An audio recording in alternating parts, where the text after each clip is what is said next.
Polysécure, épisode spécial. Je suis accompagné de Vincent. Bonjour. Ça va bien? Ça va très bien, toi? Très bien aussi. Aujourd'hui, on a sélectionné un autre article du Ithaka Journal. Et ça va être très drôle de m'entendre le prononcer en anglais, parce que c'est Optimum Security Cognizance through People, Process and Behavior Transformation. Cognizance, là, une espèce de genre de mot qui flash, qui veut juste dire connaissance. C'est très tannant quand je l'ai lu. Mais bref, l'essentiel de l'article, c'est on traite dans le fond de la sensibilisation des utilisateurs comme étant un moyen pour améliorer la sécurité et comment l'adapter. L'article est très intéressant et dans l'absolu un bon prétexte pour nous de discuter du volet de sensibilisation, comment l'adapter. Puis d'ailleurs, en pré-show, on a largement discuté de l'efficacité de certaines campagnes de sensibilisation et peut-être de l'ajustement des campagnes selon les publics à quels on s'adresse. Fait que je vais te laisser un peu aborder le sujet, puis on va déballer ça, là. Oui, ben en fait, moi, la première chose que je me suis rendu compte en lisant un petit peu l'article, c'est bien fait. C'est comme tout bon article de Ithaka, il faut quand même qu'il reste assez généraliste là, pour couvrir l'ensemble de leur audience. Mais une des choses rapidement que j'ai remarqué, c'est que il y a certains groupes d'individus qui sont pas identifiés dans leur matrice de formation ou de sensibilisation. Puis particulièrement tout ce qui est à l'extérieur des TI, donc je vais dire la business en tant que telle, là, souvent c'est là qu'on a besoin de faire de la sensibilisation. Puis leur matrice est très axée TI, donc ça m'a sauté au visage. Puis j'aurais eu tendance à mettre peut-être l'emphase là-dessus. Mais je vais faire rebondir là-dessus. Cependant, puis tu l'avais dit en pré-show, la matrice est très intéressante. Puis, on pourrait dire que c'est un bon point de départ pour la plupart des gens pour aller plus loin. Parce que effectivement, je suis très d'accord avec toi que la matrice est insuffisante ou ne nous aide pas vraiment à aller plus loin. Mais je crois que je la vois plus comme un point de départ pour une réflexion qui devrait être faite par chacun. Puis justement, d'adapter le contenu. Parce que généralement, ce que j'ai vu des campagnes de sensibilisation ne sont rarement adaptées aux différentes clientèles. Tout le monde passe par le même chemin. Et avec les problèmes et des fois le désintérêt de certains groupes pour certains niveaux de campagne qui auraient peut-être besoin que pour d'autres qui sont plus intéressants. Oui, absolument. Tu as tout à fait raison. C'est un très bon point de départ. Comme l'article suit les bonnes pratiques, ça c'est clair. Jusqu'à tout récemment, là, j'étais responsable justement des campagnes de sensibilisation puis de la formation en sécurité. Puis, je te dirais que ce qui est dans l'article, là, c'est vraiment la base et encore là, les bonnes pratiques. Puis, ça peut donner en fait des idées à certaines personnes sur leur propre programme de formation. Donc, on va souvent parler du phishing ou des vulnérabilités. Mais je pense que leur liste est quand même leur liste de sujets là, pour faire de la sensibilisation est quand même intéressante. Puis non, c'est un très bon point de départ. C'est un bon point que tu as soulevé. Oui, c'est intéressant parce que si j'avais eu à subir des campagnes qui étaient mieux adaptées, puis avait abordé ces sujets-là dans certains cas, c'est certains sujets qui sont plus intéressants ou plus propres, c'est ça, ou même de mes collègues en TI dans certains de mes mandats. On avait adapté le niveau d'information pour eux. Je pense qu'on aurait réussi à les faire cheminer davantage que de leur servir juste les campagnes de phishing de base que la plupart des gens maintenant sont habitués. Donc, on aurait été capable de les faire avancer comme étant un niveau de connaissance qui, de nos jours, est minimal. En TI, maintenant, on ne peut plus, un admin ou même un développeur ne peut plus dire qu'il ne connaît pas ou faire fi de la sécurité. Fait que ça aurait été capable de les amener dans cet axe-là. Et encore là, c'est même certain, là, la matrice est un peu faible de ce côté-là sur ce que les autres appellent le general staff, là. Mais le general staff, même encore là, dans certains cas, il y a des campagnes de sensibilisation. J'en ai vu dans certaines entreprises manufacturières qu'ils ont donné au general staff, genre des opérateurs des machines, des espèces de choses sur des choses TI qui n'avaient aucun sens pour du monde qui sont dans des bureaux.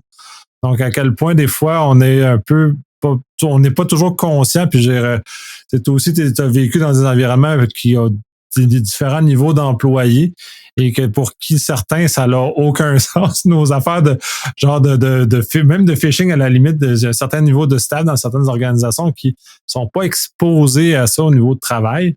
C'est sûr que dans leur vie privée, oui, mais au niveau de travail, ça n'est pas, c'est zéro pertinent.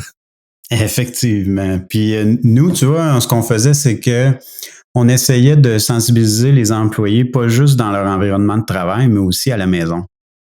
Fait qu'on se disait, oui, OK, le phishing, dans le cas d'un employé d'opération, mettons, qui gère une machine, c'est peut-être pas pertinent pour lui au travail, mais ça pourrait l'être pour lui à la maison. Fait qu'on essayait dans la formation, de donner les deux volets. Justement, pour pas que l'employé se sente exclu de la conversation. Même si on comprend que dans le cas d'un opérateur de machine, peut-être que pour lui, c'est... en tout cas, nous, là, ce qu'on regardait plus, là, c'était par exemple des clés USB. Tu trouves, souvent, là, ils vont faire du social engineering attack, là, puis là, ils vont laisser traîner une clé USB par terre dans un stationnement. Puis là, il y a un employé qui la branche dans son ordinateur, peu importe. Souvent, ça va être des employés d'opération sur le terrain là, qui vont récupérer ça, là, à moins, comme je dis, que ce soit dans un stationnement. Là, mais bref, on faisait des formations plus poussées, plus spécifiques à ces gens-là, qui étaient plus propices pour leur réalité, avec des exemples comme celui-là, de dire, si tu trouves une clé USB, branche-la pas dans ton ordinateur parce que ton ordinateur, il est branché sur la machine, puis on veut pas qu'il y ait un virus ou un malware qui infecte cette machine-là. C'est pas pour rien qu'on les met sur des réseaux à part, c'est pas pour rien qu'on ségrègue tout. Là. Donc, c'est ça. Donc, pour ce qui est des formations plus générales, on essayait de rendre ça pas juste corpo, mais à la maison aussi. Très intéressant, justement, de remettre en contexte à la maison, dans le fond, comme bon citoyen corporatif, justement, d'aider les gens à aller plus loin. Puis je trouve ça, dans la façon dont tu l'as expliqué, puis je trouve ça, en tout cas, particulièrement intéressant parce que je n'ai jamais vu des comme ça. Et j'imagine que sont chanceux, ceux qui vivent ça, parce que il le pourquoi. Puis généralement, dans ces campagnes-là, on fait juste expliquer, mais on n'explique jamais aux gens pourquoi il faut. C'est parce que en TI, on comprend un peu, ici, c'est notre pain, notre beurre. Mais tu sais, ce qu'on appelle dans le diagramme, le general staff, eux, ils comprennent pas pourquoi on a à faire ce genre de choses-là, puis qu'on fait juste les entraîner à poser des gestes qu'ils comprennent pas pourquoi. Puis j'ai beaucoup aimé l'axe du pourquoi, puis justement d'expliquer au staff qui opère des machines, pourquoi c'est dangereux le geste qui est posé puis les conséquences. Exact. Mais ça, c'est sûr que si vous avez l'opportunité, en tout cas dans l'article, je ne sais pas s'il le mentionne, là, je pense pas, mais c'est sûr que si vous avez la possibilité d'avoir quelqu'un, soit si vous avez un département de communication ou des choses comme ça, là, ça peut aider là, pour partir justement la formation sur du bon pied, je vais dire ça comme ça. Mais c'est la première chose je crois, à identifier quand tu fais une formation de sensibilisation, c'est pourquoi. Ouais, mais je l'ai jamais vu en carrière. Là. Je n'ai vu plusieurs. Puis j'ai toujours. Okay. Oui, pour moi, j'ai toujours vu que, dans le fond, il explique. Don't do this, don't do that, ou fais pas ci, fais pas ça. Excusez-moi l'anglicisme.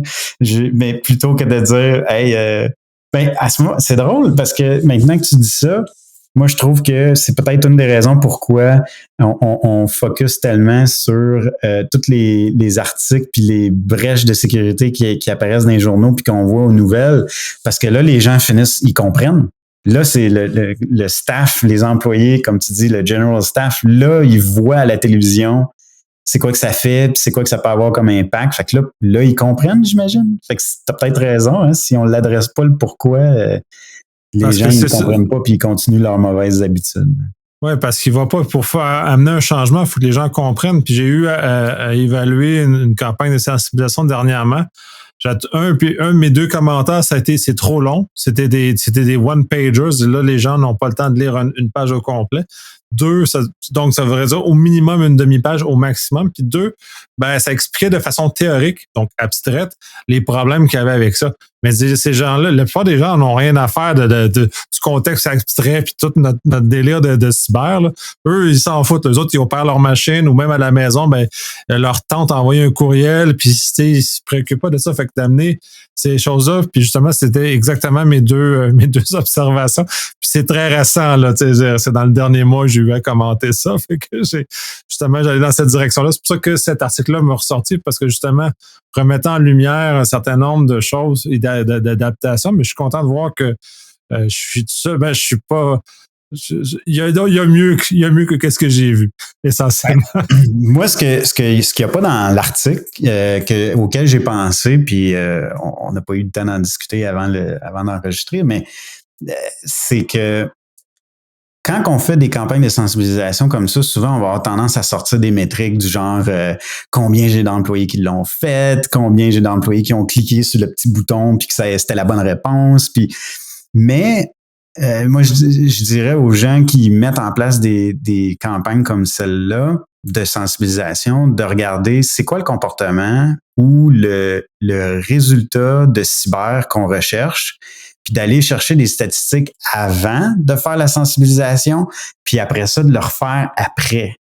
Comme, par exemple, si on parle de phishing, OK, c'est bien le fun de savoir, OK, j'ai, je sais pas moi, 50% de mon staff qui a rapporté le phishing, puis on est bon, là. Mais en réalité, ce que tu veux, c'est combien j'ai de brèches ou d'ordinateurs qui ont été infectés parce que quelqu'un a cliqué sur un vrai phishing. Combien tu en avais par mois avant de faire ta campagne de sensibilisation en moyenne, puis après que tu as fait ta sensibilisation, est-ce que tu as diminué? Tu sais, c'est vraiment, si on veut avoir un résultat tangible de ta sensibilisation à tes utilisateurs, c'est de savoir avant et après. Tu prends une photo avant et après. Fait que, puis ça, ben, moi, ça, des entreprises qui font ça, j'en ai pas vu beaucoup. Fait que, j'invite les gens qui mettent en place ce genre de programme-là à regarder pas seulement les métriques d'efficacité de leur sensibilisation, mais les résultats tangibles en cyber. Ouais, puis je trouve ça super intéressant. Non, je n'ai jamais, tu imagines, j'ai pas vu des éléments plus que tu parlais, je n'ai encore moins vu des comme ça. Cependant, pour avoir été dans un SOC, on voit le niveau de gens qui cliquent sur les liens, on les a, ces chiffres-là. Oui. Moindrement que le SOC est bien organisé, on est capable de sortir des stats, justement, à quel point les gens sont tombés dans des pièges qui, heureusement, en général, sont arrêtés.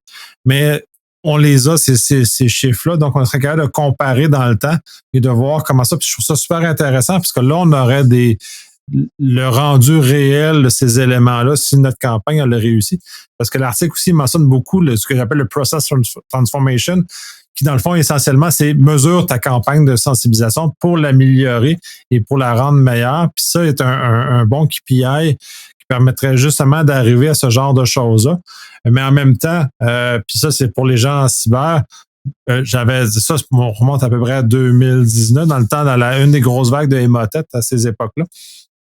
Un des éléments qu'on regardait, c'était de repousser l'attaque le plus loin de l'utilisateur possible pour éviter qu'il tombe dans le piège, parce que inévitablement, on sait qu'il va tomber dans le piège. Puis il s'agit qu'on ait une malchance. Fait que nous, le travail qu'on avait, c'est de repousser à la barrière le plus loin possible. Mais tout ça, c'est des stats qu'on n'a jamais sortis. Puis là, c'est là qu'on évalue la qualité des gens en cyber, la sensibilisation des gens en cyber, les gens en TI, puis ensuite les gens, le general staff, en quelle mesure il est capable, là, par rapport au nombre de phishing dans lequel sont exposés, le quantité qui cliquent ou le nombre de gens par rapport à tous ces chiffres-là.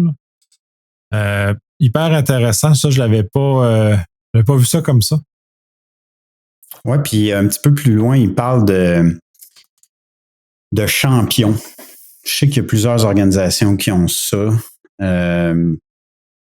D'avoir des gens qui sont peut-être un petit peu plus allumés en technologie dans différents départements, puis d'utiliser ces personnes-là pour, je vais dire, sensibiliser leurs camarades ou leurs collègues de travail aux différentes facettes, là, donc des éléments de sensibilisation. Fait que ça aussi, ça peut être utilisé pour essayer de mousser la campagne. Pour revenir à tes stats, nous, on maintient un registre de tous nos champions, du nombre d'interventions qu'ils ont durant l'année. Fait qu'on monitore aussi, ou je devrais dire, ouais, on surveille l'efficacité de ce programme de champion-là. En tout cas, il y a plein de KPI qu'on peut mettre en place. À un moment donné, il ne faut pas trop en gérer, là, mais il faut pas faire un overflow de métriques non plus. Mais je trouve que juste de regarder qui a, mettons, rapporté le phishing, je trouve que c'est trop abstrait. Ça ne dit pas vraiment est-ce qu'on en a eu pour notre argent là, en faisant cette campagne de sensibilisation-là. Est-ce qu'on a vraiment réduit le risque? Cette statistique-là ne vient pas vraiment aider.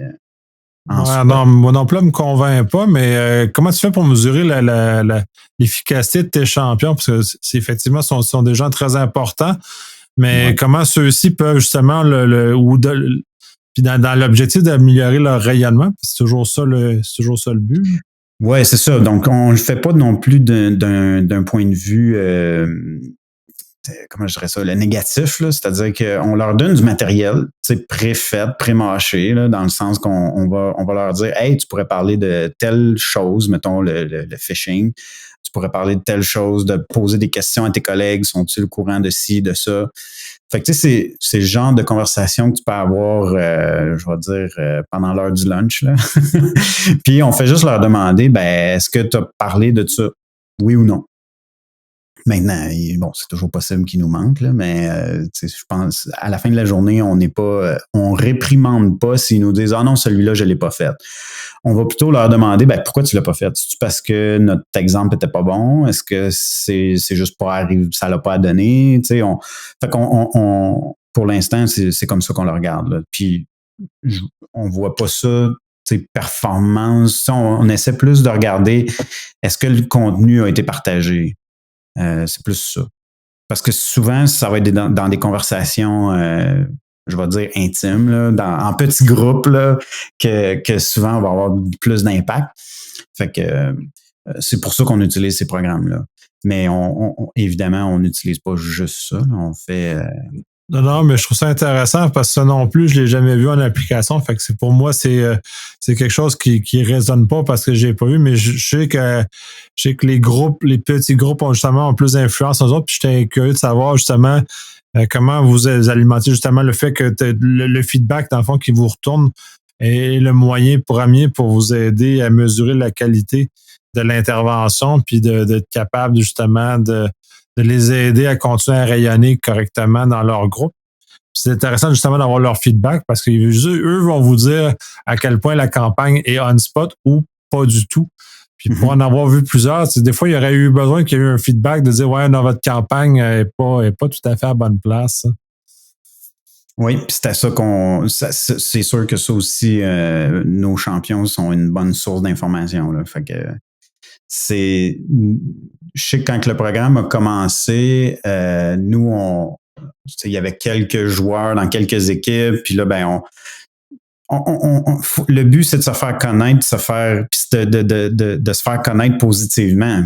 Puis l'année d'après, je sais qu'après ça, on a augmenté parce qu'il y avait on a fait dans le fond, on disait aux gens, hey, qui veut être champion? Puis il y a eu 2 fois plus de monde qui voulait être champion que l'année d'avant. Donc là, on a comme fait, oh, OK. Puis là, on voulait pas refuser personne. Fait qu'on a dit, OK, on va augmenter la quantité qu'il y a dans le groupe. Puis on a pris de l'expansion comme ça naturellement. C'était pas notre intention nécessairement, mais ça l'a donné comme ça parce qu'on a eu un bon retour de beaucoup de gens. Puis à cause qu'on s'est fait connaître positivement, là, il y a plus de gens qui voulaient participer. T'sais. Donc, je pense que c'est gagnant-gagnant là, quand tu fais ça comme ça. Là, mais c'est ça. c'est pour revenir aux métriques, là, puis à comment savoir que c'est pertinent. Je pense que je préfère plus ce que tu parlais, là, d'avoir, mettons, ton SOC qui va te dire, on a eu tant de brèches, puis après investigation, on a vu que c'est parce qu'ils ont cliqué sur un lien dans un courriel, blablabla.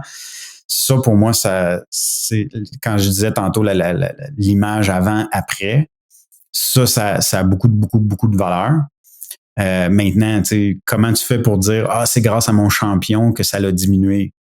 Tu peux pas vraiment le savoir là, parce qu'il n'y a pas on tague pas chaque conversation. Là.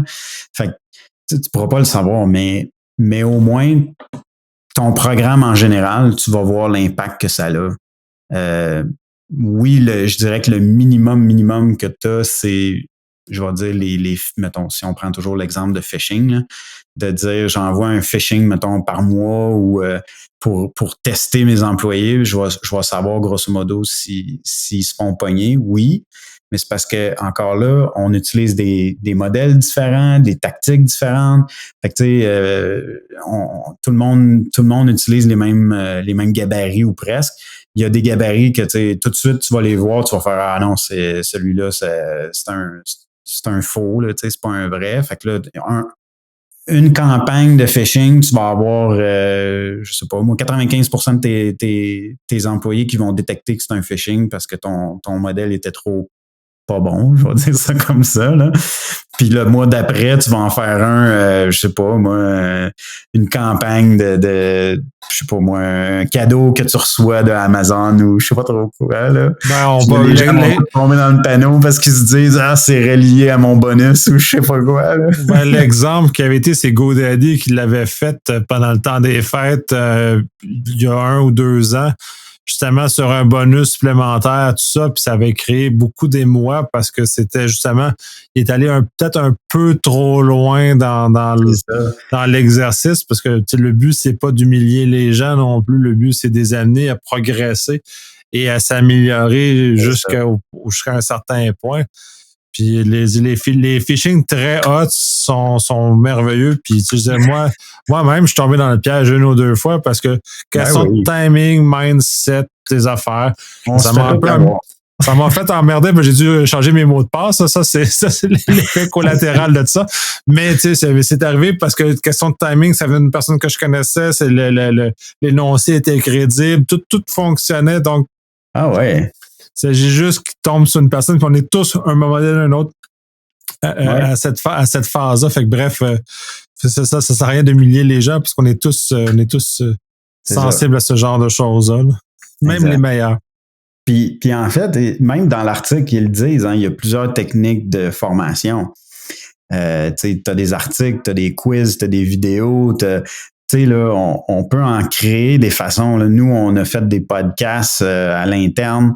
On utilise les sites de communication d'employés pour sensibiliser aussi.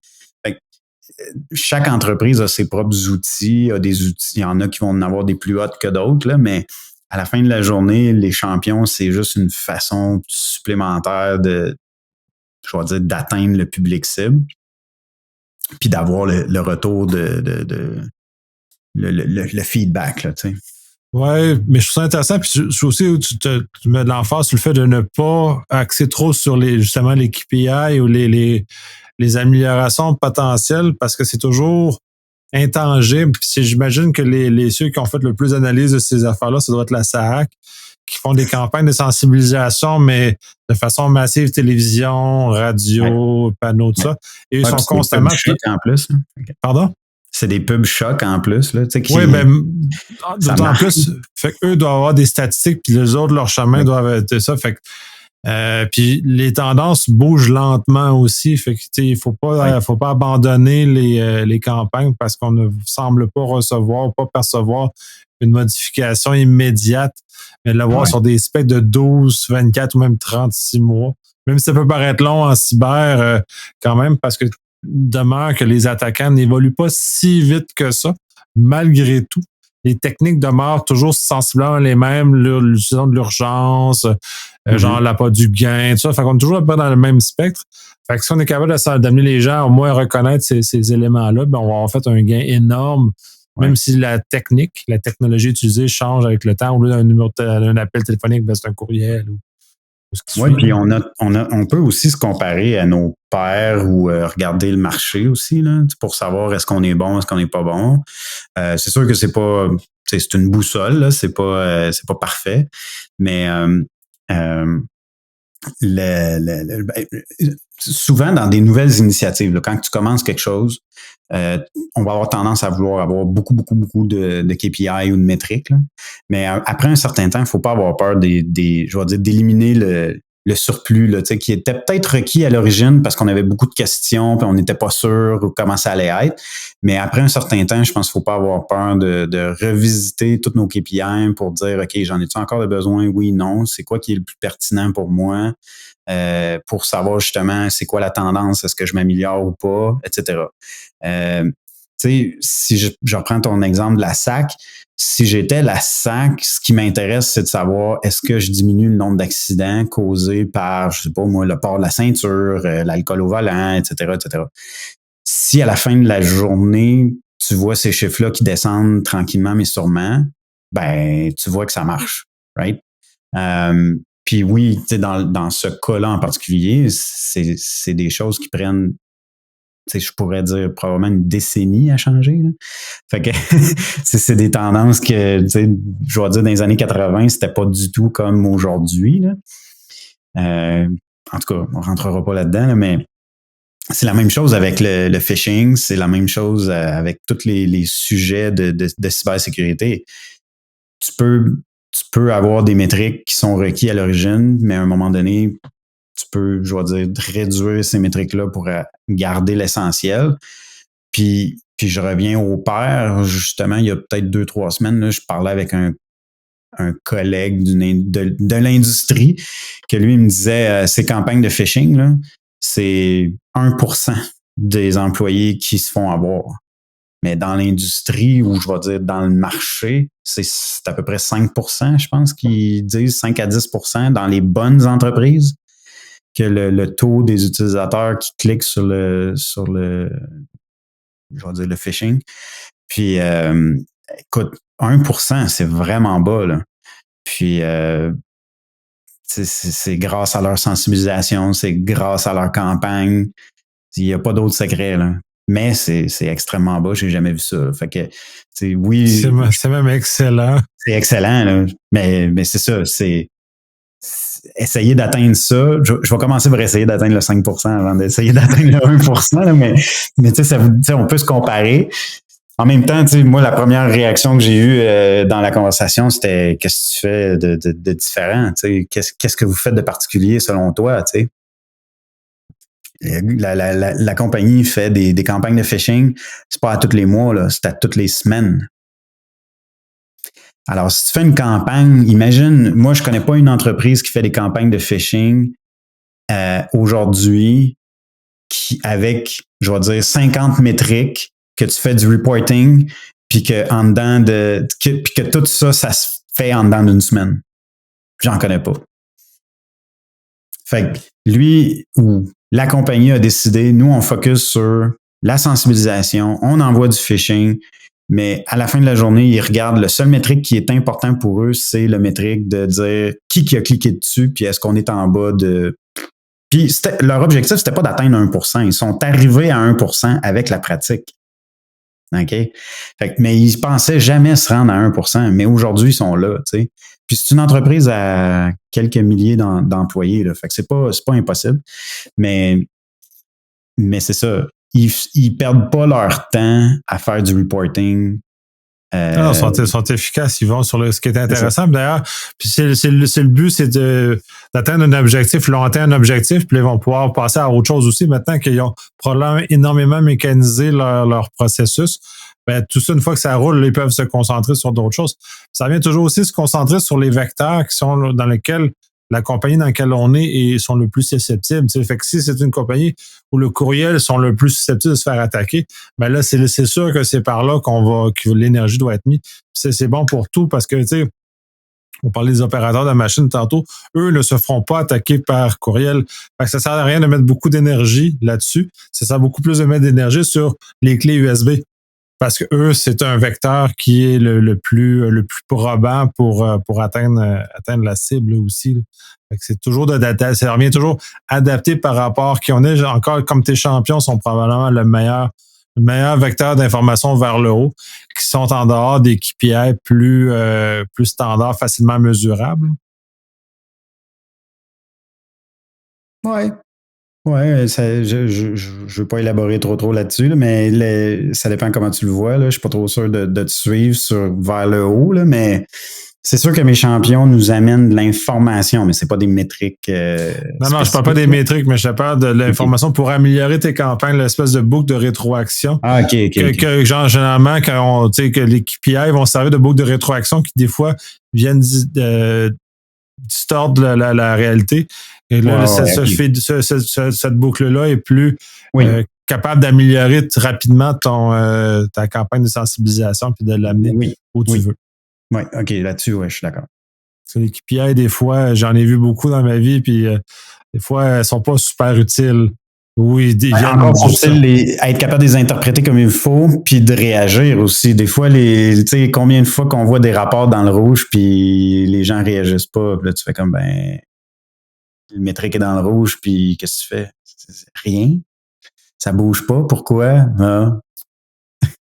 Puis tu sais, je blâme pas personne. Là. Je veux dire, je pense que ça arrive un peu partout, là, que des fois, il y a des situations comme ça qu'on dit, ça marche pas, puis ça peut monter jusqu'en haut de la pyramide, puis il y a rien qui bouge.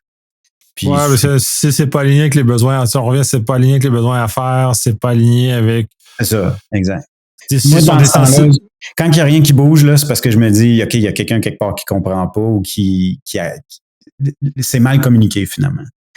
Ouais, ou désensibilisation aussi, ou il y a plusieurs façons de l'expliquer, mais oui. Mais en même temps, si c'est pas un bon KPI, justement, les gens l'ignorent peut-être. Aussi, c'est ça. Tu peux te poser la question, est-ce que je l'enlève? Parce que si personne réagit, c'est peut-être parce qu'il n'est pas bon. Là. Ça peut être ça aussi. Oh, ouais, définitivement. Mais c'est pour ça, tu sais, il faut remettre en question après un certain temps ces KPI, parce que à un moment donné, il y en a juste trop, puis il n'y amène pas de valeur. Puis avec la maturité aussi, on change.